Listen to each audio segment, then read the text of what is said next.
the later 70s Kraftwerk records, the really electronic ones, Trans-Europe Express, Man Machine, Computer World, all those records get sucked into Detroit. And black kids start listening to and dancing to those records. There was this guy called the Electrifying Mojo, who was a DJ in Detroit, and he would play Funkadelic Parliament and Kraftwerk. He would play like English and European strange synth pop records, and that's what a lot of the first generation of techno producers out of Detroit were listening to. That's really interesting. I love that. Like, it's, I mean, that's the history of rock and roll too, right? Is that there's like one particular DJ is like spinning this stuff and the kids go nuts for it. But you can also, I mean, it feels like you can hear that electronic influence obviously in the beginnings of hip hop, and it feels like those kind of connections, that kind of robot rock kind of stuff. Totally. Africa Bambaataa was a total Kraftwerk fan.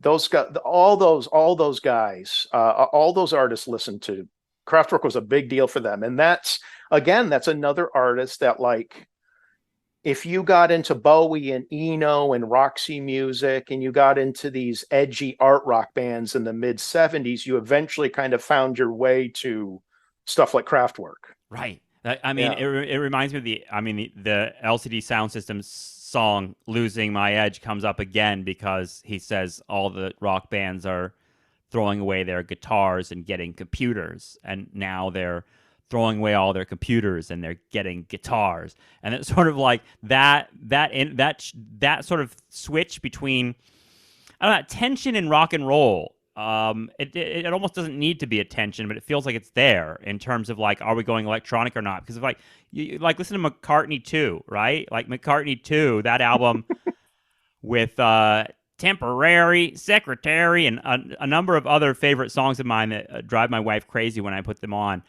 because I love McCartney 2, but it seems like they're fucking around with synthesizers. And in his biography, McCartney talks about how at that moment, like, we were all trying to figure out like ways to play with instruments, and it seems like play with these electronic instruments, and there was always something new every week. There was another kind of synthesizer sound that we were creating, or someone was creating. It reminds me of the drums on Low, which I was reading about in terms of like the drum sound on Low is so specific.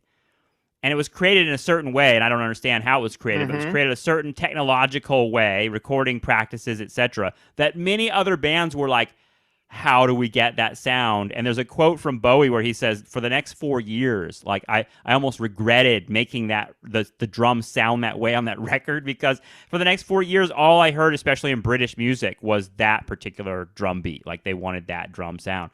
To me, there's something... It's almost like auto-tune, when auto-tune went nuts, and every hip-hop record and every rock record had auto-tune. Like, everyone goes nuts for a certain kind of sound at some point.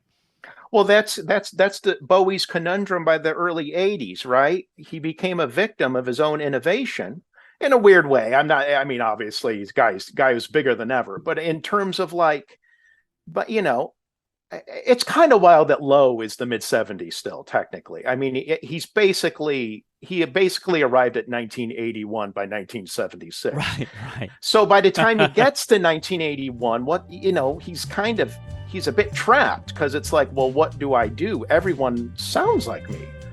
And it's kind of an interesting conundrum, isn't it? And so he decides to just become a superstar.